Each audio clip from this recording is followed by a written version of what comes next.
Que el Señor fortalezca nuestra fe y nos ayude a honrarle, a estar cada día más preparados, más firmes, más constantes en las cosas del Señor y que nada ni nadie perturbe nuestra fe. Sabemos que vivimos en tiempos difíciles, la Biblia ya lo dice con antelación, que los tiempos finales serían tiempos difíciles, tiempos peligrosos. Como dije el domingo en el mensaje, se lo recuerdo, así como aquel gigante llamado Goliat desafiaba constantemente al pueblo de Israel, hoy en día también nos están buscando las cosquillas, Nos están pinchando y presionando por todas partes, pero los gigantes todos cayeron uno detrás de otro, Es simplemente cuestión de tiempo. Yo quiero llevarles nuevamente al pasaje que leíamos el domingo, que era 1 Samuel capítulo 17, donde David, enviado por su padre al campamento donde sus hermanos mayores estaban a punto de enfrentarse con los eternos enemigos del pueblo de Israel, como eran los filisteos. Cuando él llega al campamento, se da cuenta de que la atmósfera, el ambiente, pues está bastante cargado. Hay mucho pesimismo, mucha derrota, y cuando él pregunta qué es lo que está sucediendo, le informan de que hay un gigante, un paladín de parte de los enemigos que lleva 40 días amedrentando, asustando al pueblo de Dios, y desde el más grande, el rey Saúl, hasta el más pequeño, nadie se atrevía a dar un paso adelante para solucionar el problema. Bueno, hasta que apareció David. Dice la Biblia que él se ofreció voluntario. A él no tuvieron que presionarlo, a él no tuvieron que decirle, oye, ¿te animas a ir tú contra el filisteo? Sino que él dijo, yo iré. Yo iré, reconozco que este hombre está muy bien armado. De hecho, él describe espada, lanza, jabalina, pero yo no necesito de nada de eso. Yo solamente voy a ir contra él en el nombre de mi Dios. Y en el nombre de mi Dios, yo lo voy a derrotar.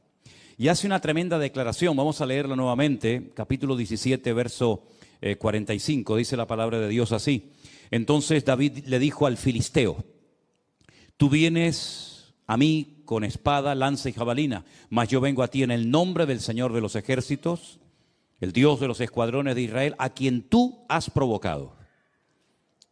Jehová te entregará hoy en mi mano y yo te venceré, te cortaré la cabeza y daré hoy los cuerpos de los filisteos a las aves del cielo y a las bestias de la tierra, y toda la tierra sabrá que hay Dios en Israel.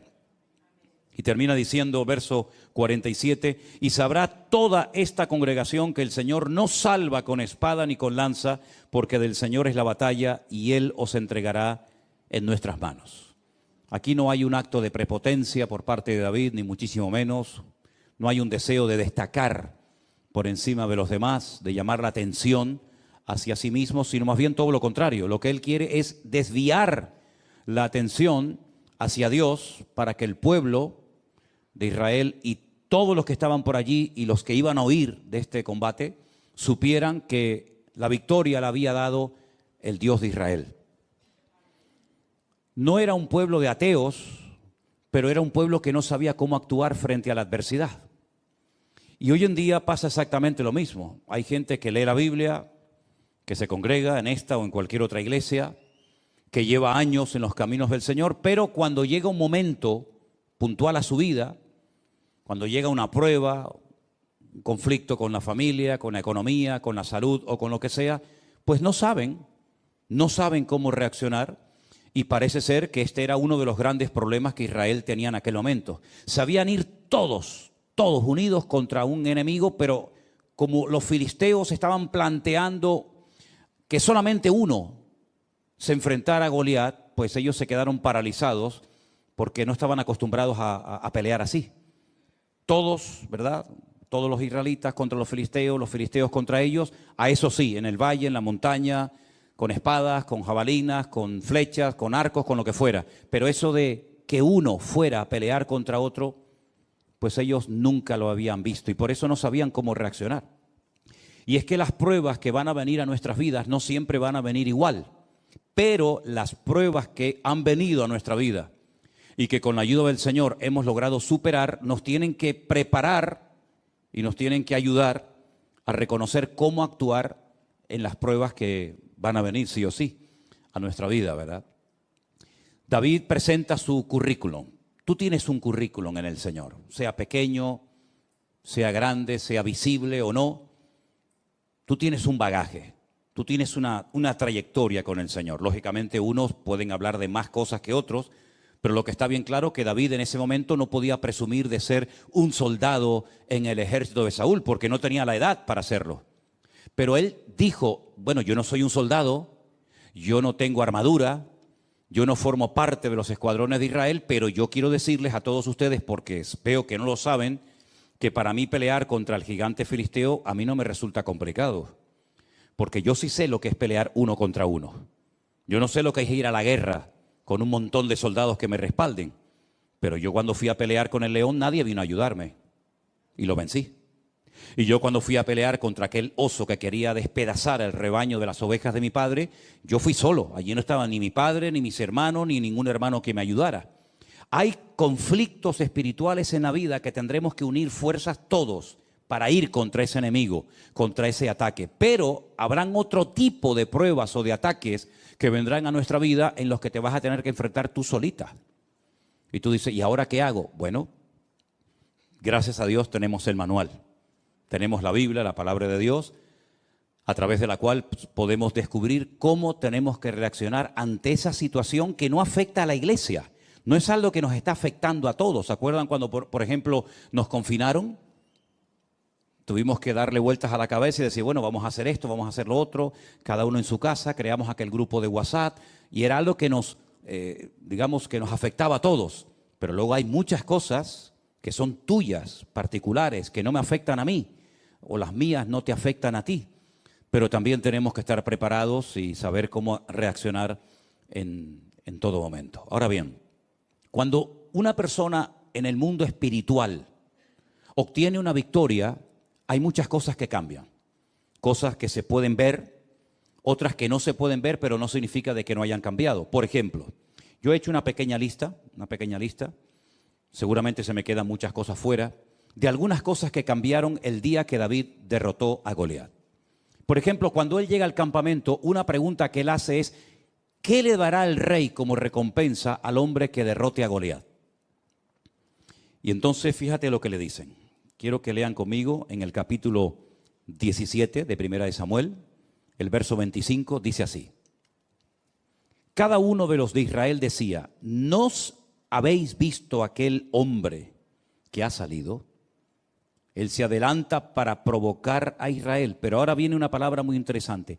Al que le venciere, va a ser una recompensa solamente para el que logre vencer al enemigo, al gigante Goliat. El rey le enriquecerá con grandes riquezas.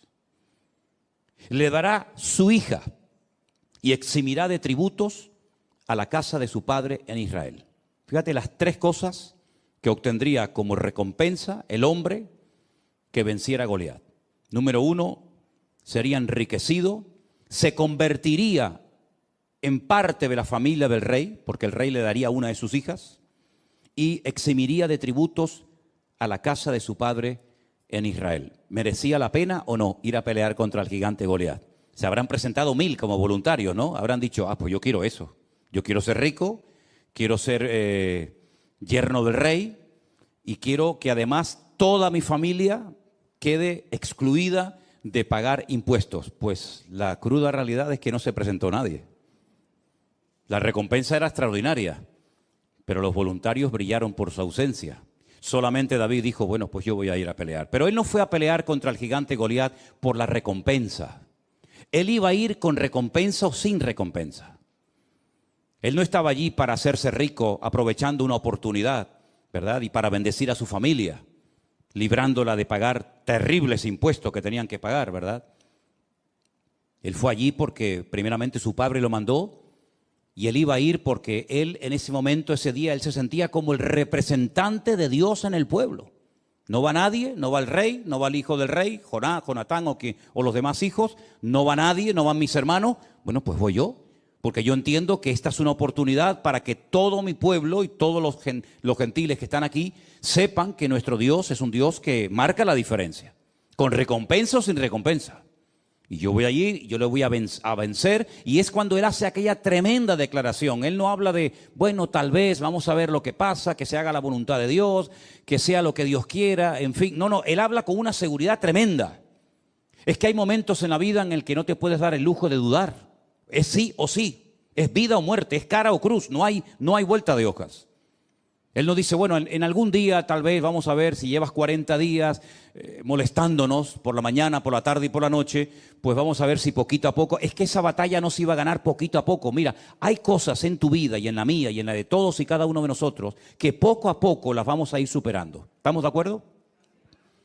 Hay gente que me dice, bueno, yo tengo este vicio, o yo tengo esta atadura, o yo tengo esta costumbre. Mira, yo voy a ir poquito a poco. ¿Has conocido gente que habla así? ¿Tú eres de los que hablas así? Hay gente que me dice, poco a poco, sin prisa. Un poquito hoy, un poquito mañana. Ahora 3, mañana 2, pasado ninguno, pasado mañana 18. Poquito a poco. Y bueno, si tú te lo quieres montar así, si en vez de ir envenenándote de golpe te vas envenenando poquito a poco, pues como tú veas, ¿no? Pero es que hay otras cosas en la vida, si quieres llegar a un cierto nivel de madurez, que tienes que vencerlas de golpe. Todo o nada. Y David era un hombre de los que era todo o nada. O yo voy y me mata, o yo voy y lo mato a él. No hay término medio. Porque fíjate que además David hace una cosa muy interesante, y es que él primeramente, antes de matar al filisteo, le lanza aquella piedra y la piedra no lo mató. La piedra lo hirió, dice que se le clavó en la frente y claro, el dolor tuvo que ser tremendo. Una piedra con una honda es como un tiro, pero realmente la piedra no mató a Goliat, lo derrumbó, pero Goliat seguía vivo. Si se lo llegan a llevar los filisteos a su campamento, lo curan y este hombre a los pocos meses o a las pocas semanas está otra vez igual, allí parado, desfallando al pueblo de Israel. Entonces David dice que salió corriendo y con la misma espada con la que quería Goliat matarlo a él, dice que él le cortó la cabeza. Y entonces sí, ya con la cabeza cortada, ya muerto el perro, se acabó la rabia, ¿verdad? Dice que cogió la cabeza y se la enseñó a la gente, dijo, ya está, se acabó. Es decir, que hay cosas que se pueden superar poco a poco, pero hay cosas que tienes que ser radical, tremendamente radical, porque o las vences tú a esas cosas, o ellas te van a terminar destruyendo y matando tu vida espiritual. Entonces David entendió que era un día clave en la historia del pueblo de Israel. Hay días en nuestras vidas que son claves. Hay días que marcan algo en el mundo espiritual, que se queda como una especie de marca indeleble en el mundo espiritual, que marcan una diferencia. Por ejemplo, el día que Abraham estuvo dispuesto a sacrificar a su hijo, eso quedó ahí marcado para el resto de la historia. El día que Jacob peleó con aquel hombre que dice la Biblia, no te dejaré, no te voy a soltar hasta que no me bendigas, ese día fue un día clave en la vida de Jacob. El día que sale de la cárcel José y le logra interpretar los sueños al faraón y le dice, mira, no solamente va a pasar esto, esto y esto y esto en los próximos 14 años, sino que además tienes que hacer esto, esto, esto. Ese día marcó un antes y un después en su vida y en la vida del pueblo de los egipcios. Así que hay muchos días que se presentarán en nuestra vida, digamos que, bueno, sin pena ni gloria, por así decirlo, pero hay otros días que son claves, ahí tienes que dar la talla, ahí no puedes dudar. Ese día es el día que marca algo importante que te va a cambiar de por vida. De hecho, la vida de David nunca más volvió a ser la misma después de ese día. Ese día, o al poco tiempo de ese día, comenzaron a ocurrir cosas muy interesantes. Vamos a leer algunas. Capítulo 18, verso 1. Aconteció que cuando él hubo acabado de hablar con Saúl, porque después de derrotar al gigante, él habló con Saúl. Claro, el libro de Samuel a veces como que confunde un poco, porque se conocían o no se conocían. Bueno, como no está en orden cronológico, podemos tener diferentes opiniones.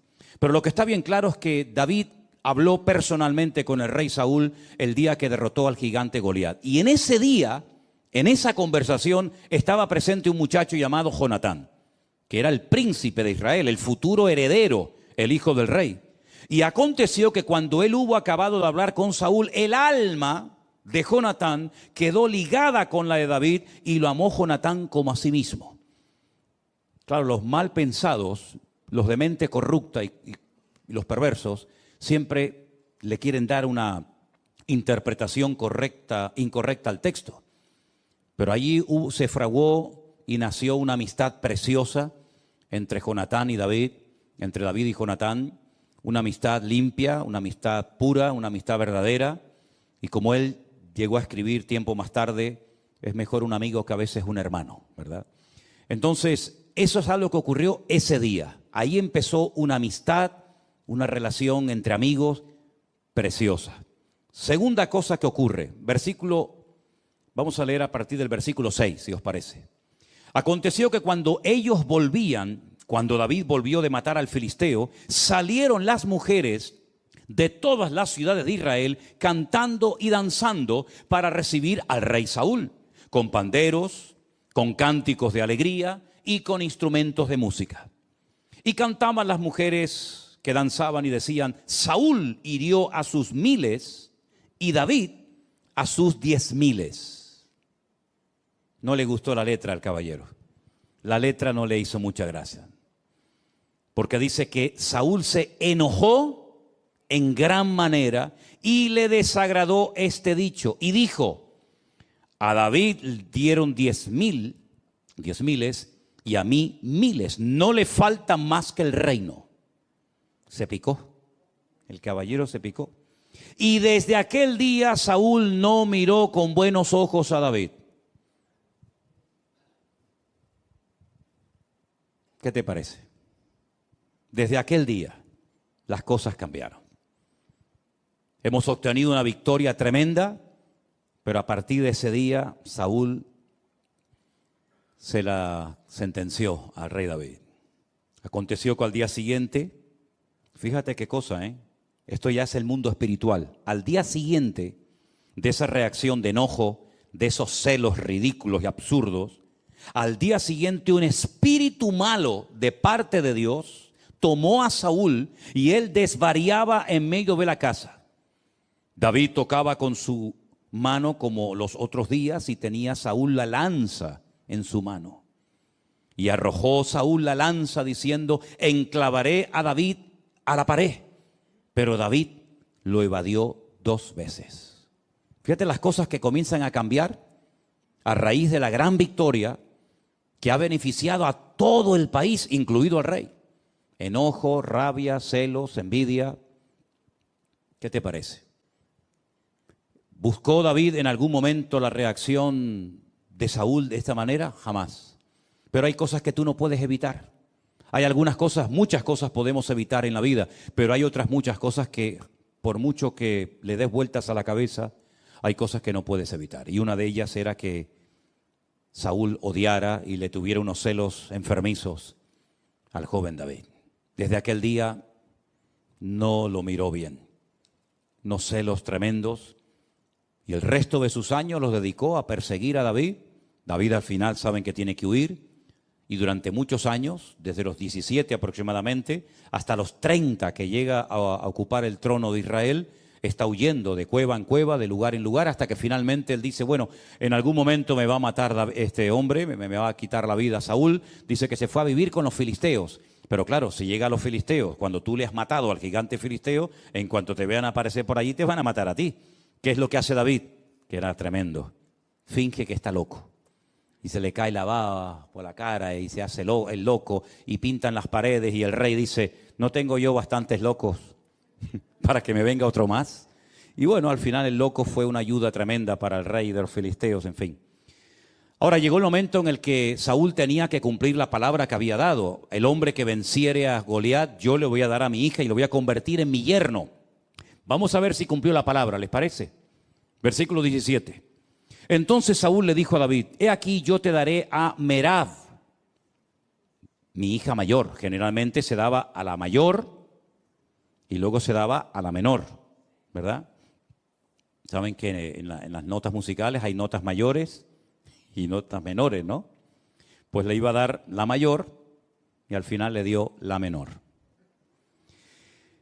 Con tal de que seas hombre valiente y pelees las batallas del Señor.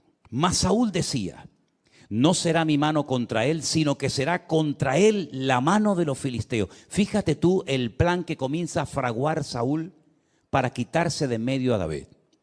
Pero David le respondió a Saúl: ¿quién soy yo o qué es mi vida o la familia de mi padre en Israel para que yo sea yerno del rey? Oye, ese privilegio de ser yerno del rey no lo tiene todo el mundo, ¿verdad? ¿O eres de sangre azul? Ninguno aquí es de sangre azul, ¿no? ¿O no tienes ninguna posibilidad de llegar a ser familia del rey?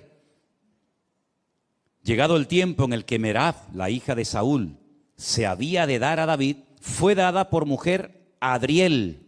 Ah, mira dónde sale este. Mira dónde sale Adriel. El meolatita. Estudien la historia de este Adriel, por cierto, muy interesante. No tengo tiempo ahora para entrar en eso, pero fíjense por dónde. Pero Mical, la otra hija de Saúl, amaba a David. Y fue dicho a Saúl y le pareció bien a sus ojos. Y Saúl dijo: yo se la daré para que le sea por lazo y para que la mano de los filisteos sea contra él. ¿Me dejan que les diga una cosa? No se sorprendan. Creo que nunca he dicho esto, pero hoy se lo comentaba a Elena y digo: oye, vamos a dejarnos de tener pena y compasión de Saúl. Saúl era malo, Saúl era malo, Yo durante años me daba pena, ¿no? Me daba esa cosita, por esa tristeza por Saúl. Decía: pobre hombre, fíjate tú y tal. Pero es que Saúl era malo. Saúl era malo. ¿Y una persona mala en qué piensa? En cosas malas. Dice la Biblia en Romanos 8, los que son de la carne, ¿en qué piensan? En las cosas de la carne. Y los que son del Espíritu, ¿en qué piensan? En las cosas del Espíritu. ¿La cabra dónde tira? Al monte. Así de claro. Saúl era malo, pero sabía fingir y sabía aparentar. Yo te voy a dar a mi hija. Ese privilegio no lo tiene nadie en Israel. Se ve que las dos hijas, la mayor Merab y la menor Mical, en ese momento eran solteras. Y claro, oye, es un detallazo por parte del rey permitirle casarse con una de sus hijas. Entonces él va a quedar bien ante la gente, pero es que en el fondo esa no es la intención de Saúl. La intención es que los mismos filisteos acaben con la vida de David. Y mira lo que él intenta hacer. Saúl le dijo: yo se la daré para que sea lazo, para que la mano de los filisteos sea contra él. Dijo pues Saúl a David por segunda vez: tú serás mi yerno hoy. Mandó Saúl a sus siervos: hablad en secreto a David, diciéndole: he aquí el rey te ama y todos tus siervos te quieren bien. Sé pues yerno del rey. ¿Verdad? Siempre el rey rodeándose de pelotas, siempre rodeándose de gente que le reía las gracias al rey, como hay muchos hoy en día que se juntan con gente que a todo le dicen que sí, ¿verdad?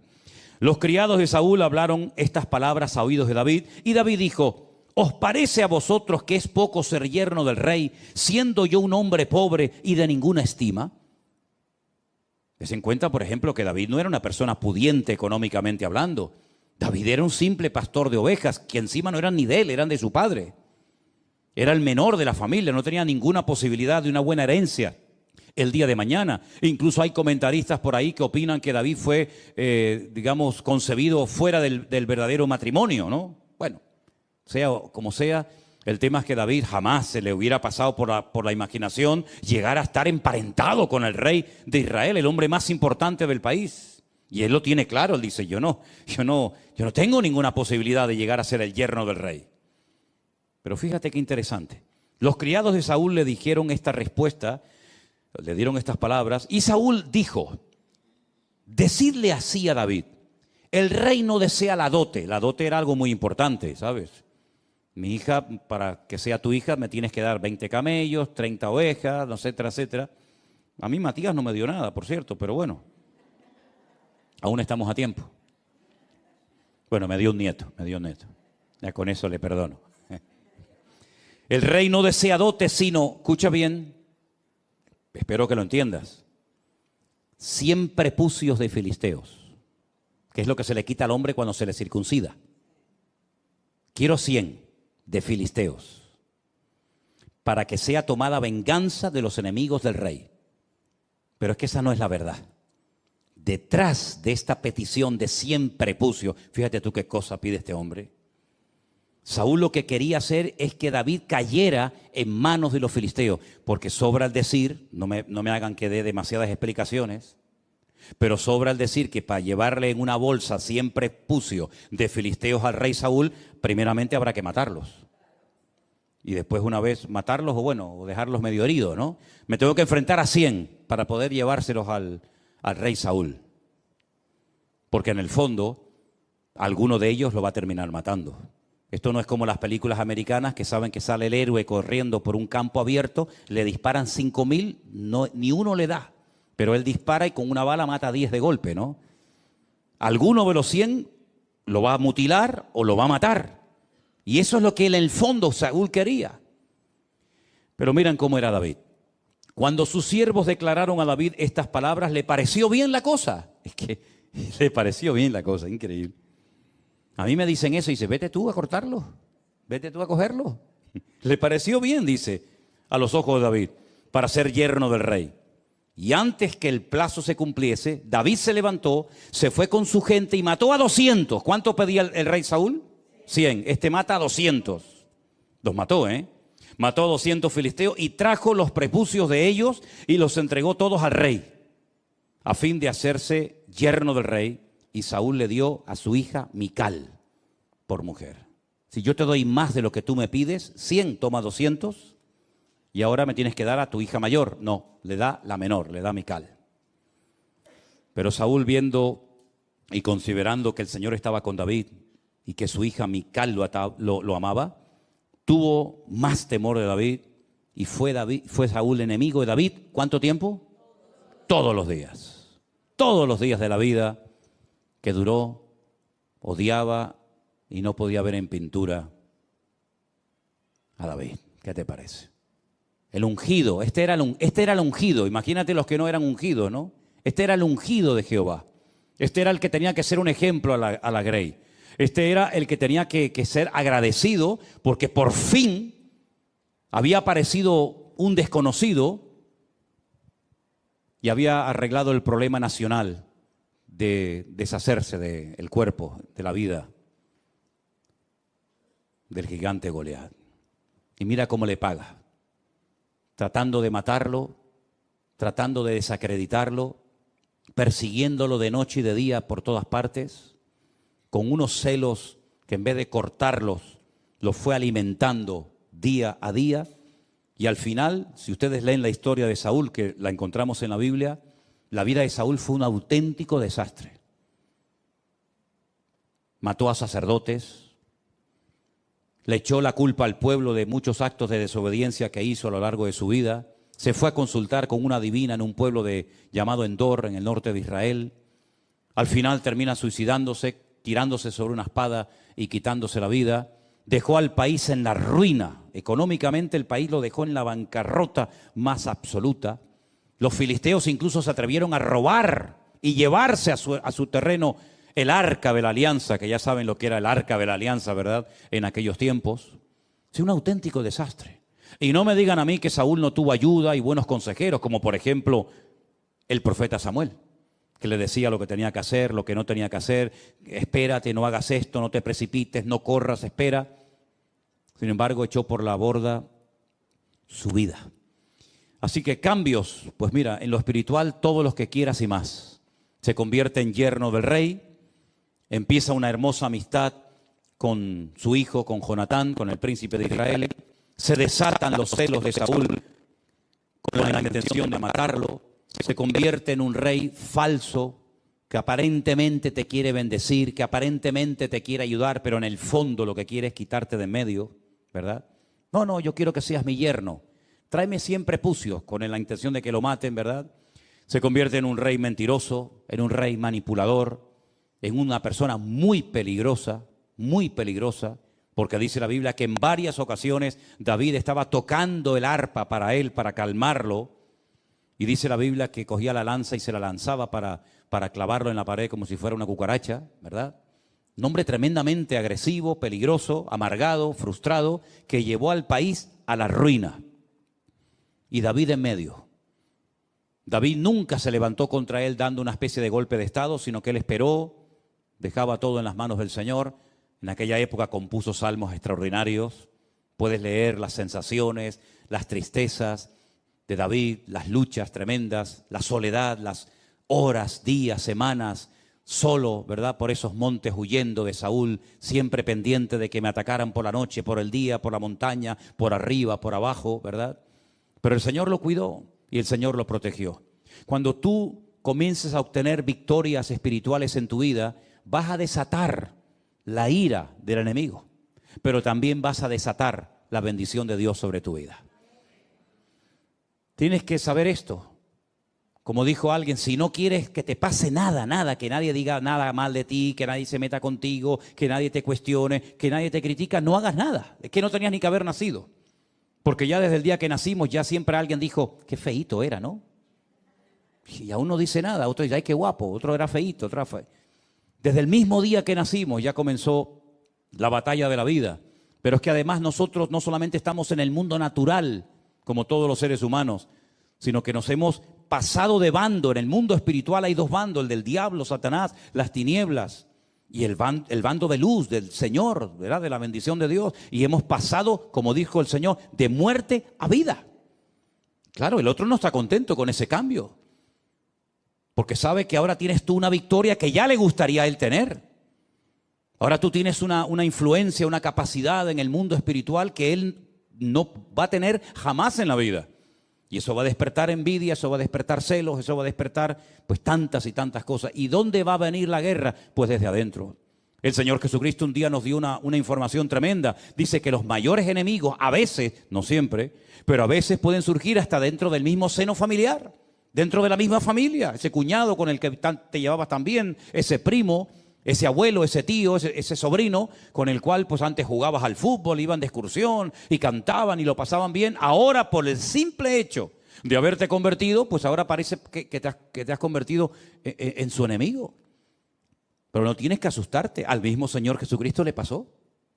Sus propios hermanos, que los tuvo, le decían al Señor, Señor, ¿por qué no vas a otros lugares para que te oigan y te conozcan y sepan de tus enseñanzas? Pero no lo decían porque tuvieran una sana intención de que la gente escuchara el Evangelio, sino para quitárselo de encima, porque se avergonzaban de él.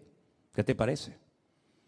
Y el Señor, ya dijo en cierta ocasión, los mayores enemigos a veces surgen dentro del sector o del ambiente del que menos te imaginas.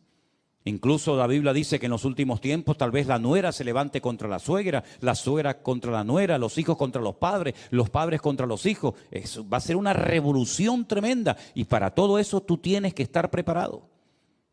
Y dice, y no sorprendáis, dice Pedro en una de sus cartas, no sorprendáis del fuego de prueba que os ha sobrevenido. Dice, como si alguna cosa extraña os aconteciera. Mira, sinceramente te deberías de sorprender de que no te pase nada. Eso es lo que te debería de preocupar. No tengo pruebas, no tengo dificultades, no hay problemas, todo parece que va sobre ruedas. Eso es lo que te debería de poner nervioso. Pero pasar por pruebas, por luchas, por dificultades, pues eso es lo lógico, eso es lo normal. Eso es lo que necesitamos para mantenernos humildes y dependientes del Señor y que no nos creamos que ya no necesitamos de nada ni de nadie. Por eso Pedro dice, no os sorprendáis, hermanos, del fuego de prueba que os ha sobrevenido, como si alguna cosa extraña os aconteciese, sino tener en cuenta que las mismas pruebas que tú estás pasando, o mayores, las están pasando nuestros hermanos en otras partes del mundo. Por lo tanto, no es cuestión de una ridícula resignación y decir, bueno, a mí me tocó esto y aquí. No, sino, oye, levántate, pelea, lucha, pelea la buena batalla, dice la Biblia. Pablo dice, pelea, esfuérzate, echa mano de la vida eterna. Él habla de una armadura, él habla de casco, él habla de espada, habla de yelmo. Es decir, él está empleando incluso hasta términos militares, porque la guerra espiritual es real y tú tienes que saberla. Y no derrumbarte, no venirte abajo y decir, bueno, ¿qué me está pasando? No sé, yo estoy leyendo la Biblia, estoy orando, estoy haciendo las cosas bien. ¿Por qué me pasa eso? Pues precisamente por eso. Precisamente por eso, porque está sacudiendo el avispero. ¿Quieres coger miel? Claro, es muy fácil ir a un supermercado, a una tienda y coger de la estantería un bote de miel. Claro, a ti no te ha costado nada, pero vete a buscarla. Vete a buscar miel. Hay países donde hay gente que son recolectores de miel y tienen que descolgarse con unas cuerdas tremendas y untarse el cuerpo con barro y llevar antorchas y humo, porque tú te vas a meter en el avispero y le quieres robar a la abeja la miel. Tú date cuenta que una cuchara, una simple cuchara de miel, tarda toda una vida, una abeja. Por poco me sale oveja. Una abeja tarda toda una vida para hacer una cucharada de miel y tú se la vas a quitar. Y dices, de aquí, de eso nada. Y vas a matar a la reina y te vas a meter en el panal. Y salen picados por todas partes. Y hay gente que incluso ha muerto porque son alérgicos, ¿verdad?, a las picaduras de las abejas. Y si tú quieres obtener grandes victorias en tu vida, pues vas a ser picado y vas a ser atacado por todas partes. Pero dice la Biblia, mayor es el que está en ti que el que viene contra ti. ¿Cuántos dicen amén? Así que David supo perfectamente que su vida nunca más iba a volver a ser la misma. Al poco tiempo, por la mala cabeza, por la mala actitud, por los pecados, por la constante actitud de desobediencia de Saúl, Dios dijo, basta. Y esto sí que es terrible. Para mí, esto es lo peor que le puede pasar a un ser humano en la vida cuando Dios dice, basta. Y lo ha hecho en varias ocasiones, ¿eh? Lo hizo con Faraón. Lo dijo, ¿no quieres dar tu brazo a torcer y reconocer que todos estos milagros, prodigios, maravillas, estas plagas tremendas son producto de mi intervención? ¿No quieres? Pues ahora yo me voy a encargar de endurecerte el corazón. ¿Quieres ser duro? Yo te lo voy a endurecer como el pedernal. Y no te voy a dar oportunidad ni para que te arrepientas. Fue tremendo. Cuando Dios llega a esos extremos, imagínate. Pues con Saúl llegó exactamente igual. Dijo, Samuel, no ores más por él. Pero no ores más por él. Lo he desechado. Y Dios no dice, bueno, no, te he desechado. Basta, se acabó. ¿Y ahora qué hacemos? Tienes que ir a Belén, a la casa de un tal Isaí, convoca a sus hijos y yo te voy a decir lo que vamos a hacer. Vamos a escoger a otro rey fiel conforme a mi corazón. Todos conocemos la historia, ¿sí o no? Llega a Belén, llega a la casa de Isaí, allí están sus hijos. Él se va a acercar al mayor, que era lo lógico, ¿no? Ungir al mayor, al primogénito, y el Señor le dice, ese no es. Bueno, pues será el siguiente, ese tampoco. Y el otro tampoco. Y al final Samuel está desconcertado, él es profeta, varón de Dios, pero en ese momento como que no tiene mucha luz, que digamos, y le dice al padre, oye, una pregunta, ¿tú tienes a otro hijo? Porque yo he traído aquí el cuerno del aceite especial para derramarlo sobre la cabeza de uno de tus hijos. Tú me has dicho que has llamado a todos tus hijos y a mí el Señor no me da paz con ninguno de ellos. Aquí pasa algo. Y le dice, bueno, es que tenemos a otro. ¿Cómo que tienes a otro? ¿Y por qué no lo has llamado? ¿Qué cosa, no? Ni su propio padre lo llamó. Cuando le dijo Samuel, llama a todos tus hijos. Y a David no lo llamó. ¿Qué te parece? Dile que venga. Porque no nos vamos a sentar a la mesa ni a comer hasta que David venga. Y dice la Biblia que nada más entrar, claro, imagínate las pintas con las que vendría. Un montón de días, semanas en el monte, con un olor terrible, los pelos así como los que tiene ahora mismo un hermano por ahí arriba. Y claro, tú imagínate aquello, decir, ¿y este quién es? ¿Este quién es? ¿De dónde ha salido esto? Si no, este es mi hijo David. Dice, este es David. Y el Señor dice, úngelo, porque ese es el rey, el futuro rey de Israel. Es impresionante, hermanos, cómo Dios rompió todos los patrones, todas las normas de la época para ungir al que nadie, ni siquiera su propio padre, contaba con él. Y a partir de ese día dice que Dios cambió su corazón, mudó su corazón, y el Señor comenzó a bendecirlo y a prepararlo y a ungirlo. Pero claro, si quieres ser rey, lo primero que tienes que hacer es conocer tu país. Y lo vas a conocer, ya verás que lo vas a conocer, pero bien, bien que lo vas a conocer. Vas a conocer hasta dónde se ocultan las ratas. Vas a conocer el país, pero palmo a palmo. Ese sí que fue un Rambo verdadero, ¿eh? Y comenzó desde prácticamente a los pocos días, ya digo, 17, 18 años como mucho, hasta los 30 años, huyendo de un lugar a otro, con un calor que hace en esos lugares donde él se escondía. Fuimos un día a la cueva de Engedi. Es una cueva que está en el oasis de Engedi, en el desierto, y llegamos allá arriba y nos dijeron, en esa cueva se escondió Saúl, y allí dentro estaba el rey David, que podía haberlo matado y no lo hizo. Es decir, una vida de una preparación tremenda. Pero el Señor dice, ese es al que yo he escogido. Ese es al que yo he escogido. Y saben, queridos hermanos, Dios no se equivocó con David. David no era perfecto, no hay ningún ser humano perfecto, ni David, ni Abraham, ni Moisés, ni ninguno, pero ese era un hombre con el cual se podía contar, porque tenía una buena característica. Tal vez otros dirán, sí, pero es que en esto, bueno, tenía una característica extraordinaria, que es lo que marca la diferencia entre un creyente y otro, es la verdad, y es que era un hombre obediente. Dios le decía una cosa y él hacía. Fíjate cuando el rey Saúl, fíjate que aún no era rey, y Saúl le dice, tráeme 100 prepucios de filisteos. Él no era tonto. Él sabía que podía perder la vida peleando contra 100 filisteos. Y no le trae 100, le trae el doble, le trae 200. Pero es que era así, era tremendamente radical. Siempre iba más allá de lo que se le pedía. El padre le dijo, pero esto lo tenía ya era su naturaleza, era parte de su esencia, de su personalidad. 100 prepucios, no, 200. Le dice el padre, vete a cuidar las ovejas. Y claro, viene un león y podía haber salido, papá, mira, perdona, pero viene un león, yo salí corriendo. No, mi padre me ha dicho que cuide las ovejas y yo voy a cuidarlas, aunque tenga que pelear contra un león. Nosotros lo hubiéramos hecho, hermano. Tú lo hubieras hecho, Luis. Tú lo hubieras hecho. Ustedes lo hubieran hecho. Si a veces entra una cucaracha a la casa. Una cucaracha. No estoy hablando de cocodrilos ni dragones. Una cucaracha. Y parece que ha entrado Belcebú. Un perenquén, no sé si por ahí que nos ven, perenquén es un lagartito que se pega a las paredes, que se come los mosquitos, las arañitas y esas cosas, que son buenos, los perenquenes son bonitos. Se pegan ahí con sus patitas a los balcones. Sí, trae un perenquén aquí para que veas a más de uno corriendo. Pero es que ahora le viene un león y podía haber dicho, hombre, yo una cosa es cuidar las ovejas de mi padre y otra cosa es enfrentarme con un león. Estamos hablando de cosas muy diferentes. Pues él se queda. Y él se queda y mata al león y no se queda satisfecho con herirlo, sino lo mata. Y al poco tiempo un leoso. Y bueno, ya no le vinieron más porque dijeron los animales, no vayan contra este, que aunque vaya quien vaya, nos va a matar a todos. Eso que hacía en lo natural David, luego él trasladó todo eso a su vida espiritual. Esa radicalidad, ese ir más allá de lo que me han pedido, el jugarme la vida por 4 ovejas que tampoco merecen tanto la pena, el decir en vez de 100, 200, esa actitud en su vida fue la que lo marcó durante toda su vida.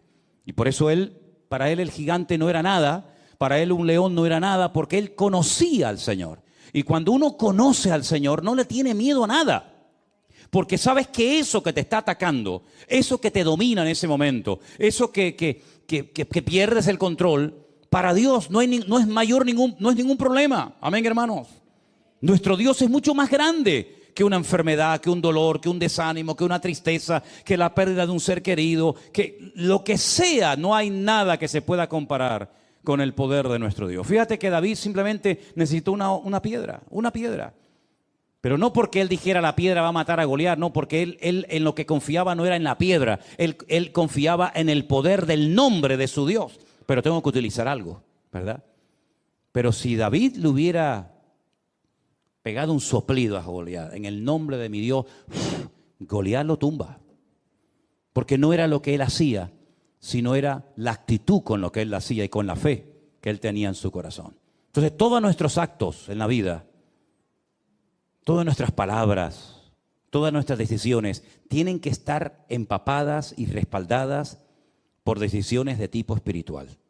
Cuando tú quieres vencer un vicio, cuando tú quieres dejar un hábito, cuando tú quieres superar un dolor, una pérdida, un desánimo, una enfermedad o lo que sea, lo que en el fondo te tiene que motivar no es, bueno, ya vencí yo esto, ya me pongo ya la medalla, ¿no?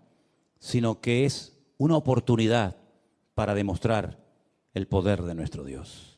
Y nosotros deberíamos estar dispuestos a hacer cualquier cosa con tal de que a Dios se le reconozca en ese colegio, en esa universidad, en esa oficina, lo que sea.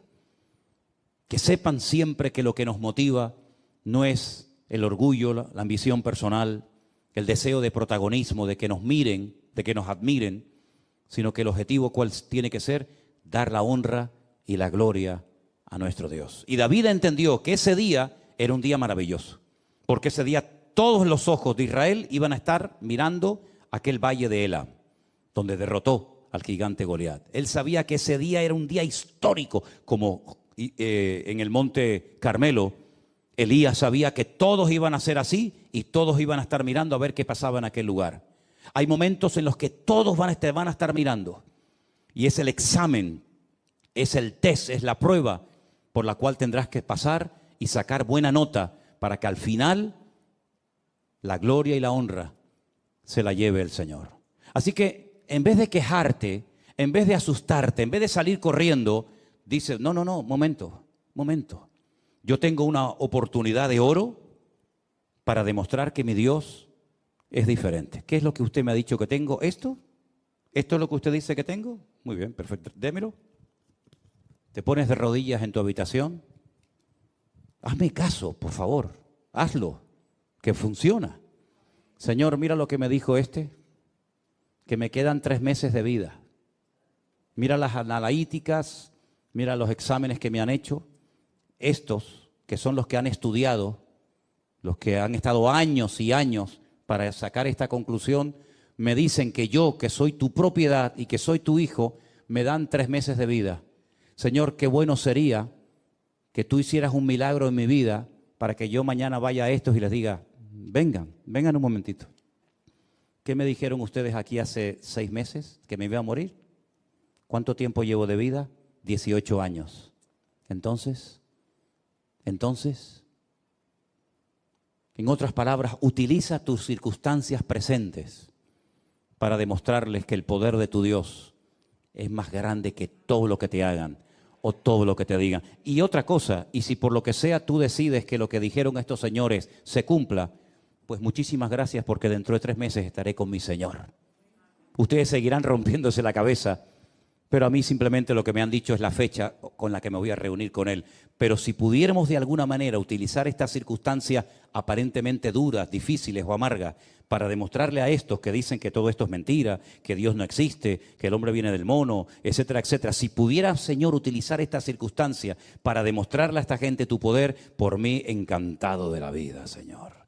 Como yo le dije aquí en este cuarto, en esta habitación que está aquí atrás, el día 14 de marzo del 2020, cuando salió en la televisión el presidente de este país y dijo, se decreta el estado de alarma o de emergencia, como sea, nadie puede salir.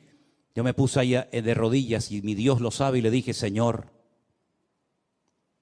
ahora tienes una oportunidad impresionante, maravillosa, para demostrar que esta obra es tuya, Señor. Aquí no va a venir gente, yo no sé durante cuánto tiempo, 1 domingo, 2, 3, 4, 5, nadie lo sabía. Yo pensaba, bueno, 2, 3 domingos, nada. Cerramos el rastro, aquí no podía venir nadie y el Señor comenzó a sorprendernos con auténticos milagros hasta el día de hoy. Hasta el día de hoy. Algunos me decían, bueno, cuando termine la pandemia ya verás que todo. Digo, que no. Porque Dios dijo ahora. Y hasta que venga el Señor, la bendición no va a menguar. El aceite no va a menguar. Juntamos latas vacías, que somos nosotros, y le dijimos, Señor, ahora, cuando no hay recursos, llénalas de aceite, y el aceite no ha menguado hasta el día de hoy. Porque ese es nuestro Dios. Cuando otras iglesias de miles y miles de miembros, y sé lo que digo,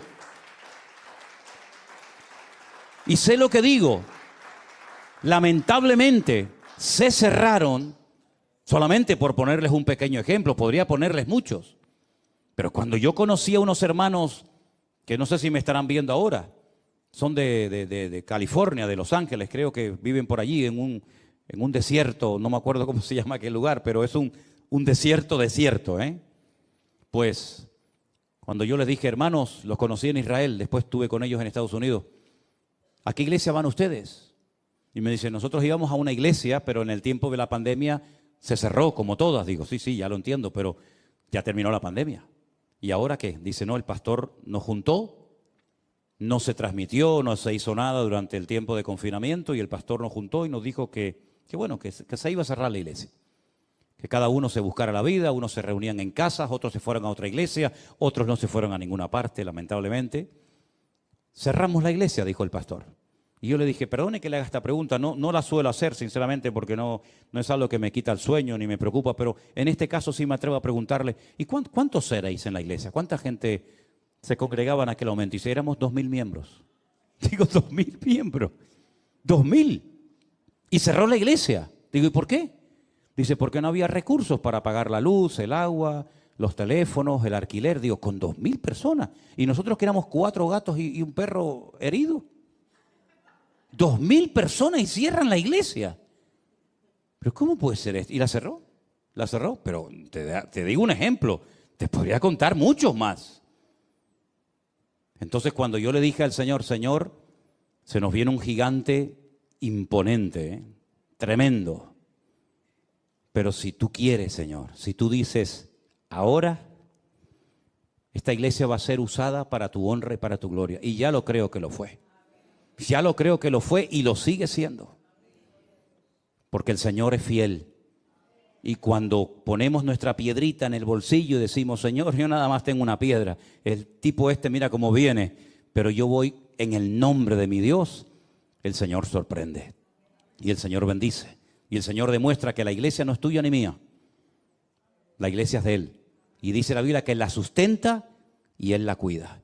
Por eso yo creo, y termino, y cuando digo termino, que Dios está buscando gente valiente. Así de claro. Dios está buscando gente valiente que se la juegue por Él en lo económico, que se la juegue por Él en lo que haga falta. Y yo creo que Dios está buscando de todo corazón, y lo digo de verdad, gente valiente en estos tiempos. Gente que no le tenga miedo a las circunstancias. Gente que no le tenga miedo a lo que está pasando allá afuera. Gente que le crea a Dios y que diga, Señor, yo te creo a ti. Y si tengo que comer una cebolla sola, un pan todas las noches debajo de un puente, yo lo voy a hacer, pero yo voy a seguir sirviéndote. Yo creo que Dios, a ese tipo de gente, Dios la honra y Dios la bendice y Dios la prospera. Y yo espero que entre nosotros, todos nosotros podamos decir, nosotros somos los valientes del pastor Manolo Sierra. Porque no se olviden ustedes que David sí era muy ungido, muy poderoso, pero hay una lista que dice, los valientes de David. A mí me gustaría tener una lista de los valientes. Y espero que todos ustedes formen parte de esa lista. Amén, hermanos. Cierra tus ojos ahí donde estás, por favor. Repite hoy lo que confesaste el domingo.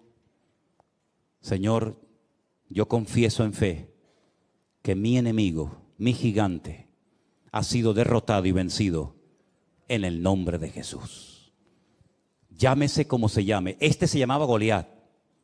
El tuyo no sé cómo se llama, pero menciónalo, nómbralo. Este gigante que es,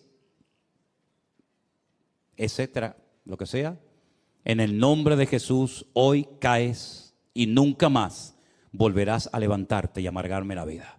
Porque hoy te derroto en el nombre de mi Dios. Tú vienes contra mí con exámenes, con radiografías, con insultos, con palabras, etcétera. Pero yo vengo en el nombre de Jesús contra ti. Y el Señor te ha entregado en mi mano. Y voy a dormir en paz. Dilo conmigo, yo voy a dormir en paz a partir de hoy como un niño pequeño que no lo perturba nada, que solamente se despierta para ver el rostro de su papá o de su mamá, pero no lo despierta un bebé. Los precios que suben o que bajan, el precio del petróleo, la bolsa, las guerras, no. A un niño pequeño solamente lo despierta el deseo o de comer o de jugar con su papá y con su mamá. Y cuando ve el rostro de su padre y su madre, su rostro se ilumina, porque ve al que ama. Ahí está, siempre ahí está, para acariciarlo, para besarlo, para jugar con él. Esa es la ilusión con la que tenemos que vivir nuestra comunión con el Señor cada día. Señor, a mí no me va a perturbar ni a quitarme la paz, nada ni nadie, sino que yo me voy a despertar y lo único que quiero es decirte, te alabo. Tú eres santo, Señor. Santo, santo Dios Todopoderoso. Aleluya. En mis circunstancias, en mi enfermedad, en mi soledad, en lo que sea, yo me gozo porque los gigantes han sido vencidos en la cruz del Calvario. Todos fueron vencidos en el nombre, sobre todo nombre de Jesús. Así que una vez más, confiesa tu victoria. Confiesa la victoria que el Señor te ha dado. Yo soy más que vencedor, aleluya. Tal vez no te sientes como tal, pero no importa lo que te sienta. Di lo que el Señor dice que tengas que decir. Diga al débil, fuerte soy. Él renueva las fuerzas del que no tiene ninguna. Correrán y no se cansarán. El sol no te fatigará de día, ni la luna de noche. Por un camino vendrán y por 7 huirán. ¿De dónde vendrá mi socorro? Mi socorro siempre vendrá del Señor. Porque sus ojos están abiertos de día y de noche, y mi pie no tropezará ni resbalará. Porque Él me cuida, me guarda, me bendice, me sustenta, me protege, me unge. Y Él guarda cuando salgo y Él guarda cuando entro, cuando me levanto y cuando me siento, cuando camino y cuando duermo. El Señor está a mi lado. Caerán por un lado, caerán por otro lado, pero yo estoy firme, parado en la roca eterna que es Jesucristo. Aleluya. Yo estoy parado en esa roca y vendrán vientos, vendrán tempestades, vendrá lo que venga, lo que sea, pero mi casa permanecerá porque yo he puesto mi fe y mi confianza en el eterno Dios, aleluya, al cual le doy la honra y la gloria en este momento, mi Dios. Y cuando el enemigo ve a un pueblo unido, a un pueblo que tiene las ideas claras, que pone su confianza en Dios y en su palabra, teme y sale corriendo, porque sabe que contra ese pueblo, contra esa casa, no puede hacer absolutamente nada. No dejen de alabar a Dios en medio de las circunstancias. No dejes de gozarte y de alegrarte en medio del dolor, en medio de la lágrima, no importa, porque esa es la mejor agua para regar la bendición de Dios. Señor, en el nombre de Jesús anhelamos tu bendición, como tu siervo Jacob la anhelaba y la quería. Nosotros te pedimos, bendícenos en esta noche. Bendícenos, Señor. Bendice mi familia, bendice mi cuerpo, mi mente, bendice mi vida, bendice mi economía, bendice todo lo que tengo y todo lo que soy. Que por todos los poros de mi piel salga bendición de Dios. Y a esos que critican, a esos que murmuran, a esos que ponen obstáculos, Señor, nos reímos porque tu palabra dice que tú llenarías nuestra boca de risa y dirían entre las naciones, grandes cosas ha hecho el Señor en estos. Y yo te pido, Señor, que esa promesa que tú nos diste la veamos cumplida cada día, que sigan diciendo entre las naciones de la tierra, grandes cosas ha hecho el Señor en ellos. Llena nuestra boca de risa y nuestra lengua de alabanza. Bendito seas, oh Dios, santo, santo, sublime Dios eterno. Levanta tus manos al cielo, ponte de pie y dile, Señor, gracias. Cuando ese gigante cayó a tierra tuvo que ser algo tremendo. Como tuvieron que quedar los filisteos asombrados, porque aquel jovencito sin espada, sin jabalina, lo derrotó en el nombre de su Dios. Los filisteos ya no existen, mis hermanos.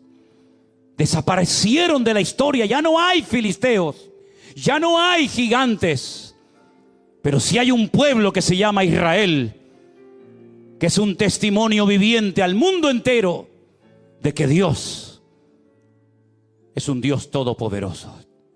Todo lo que se levantaron contra el pueblo de Dios han desaparecido de la historia. Egipcios, babilónicos, medos persas, griegos, romanos, filisteos, amorreos, jebuseos, hititas. Todos los enemigos que se han levantado contra el pueblo de Dios han desaparecido, aunque decían que no iban a morir y a desaparecer nunca. Los que permanecen son aquellos que tienen su mirada y su confianza en Jehová su Dios. Aleluya. Porque aunque un ejército acampara contra nosotros, no temerá nuestro corazón. Porque tú eres mi luz y mi salvación. ¿De quién temeré? ¿De quién temeré, Señor? Aleluya. Amén. Oramos para despedirnos entonces. Señor, te damos gracias por este hermoso tiempo que hemos tenido en este lugar, Señor. Honramos tu nombre y te bendecimos, Señor, y te exaltamos. y nos acercamos a ti una vez más como hijos tuyos, Señor.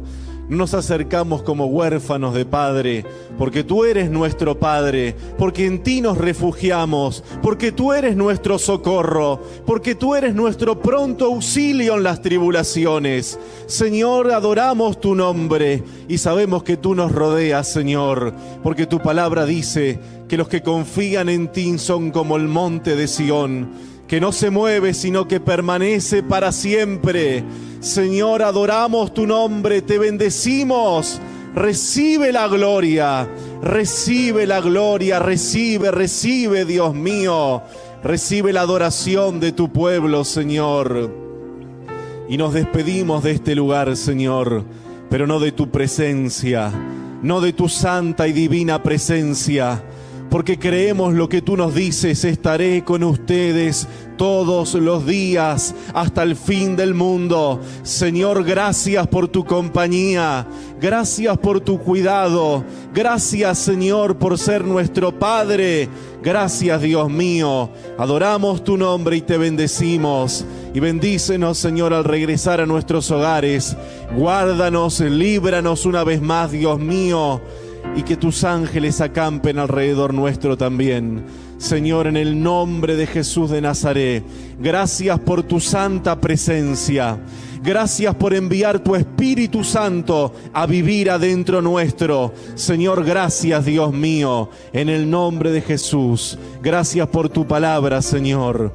Y creemos a tu palabra. No solo la oímos, sino que también la creemos, Dios mío, porque te creemos a ti, Señor, el único Dios verdadero. En el nombre de Jesús, despídenos en paz, Señor, y que tu presencia se quede con nosotros siempre. En el nombre de Jesús. Amén y amén. Que Dios les continúe bendiciendo, hermanos.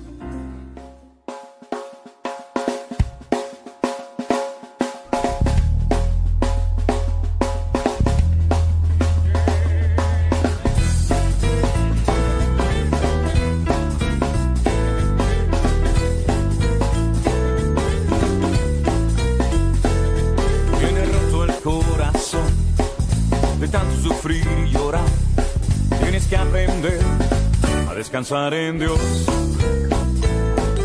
No importa lo que te dijeron, no importa lo que te hicieron, tienes que aprender a descansar en Dios.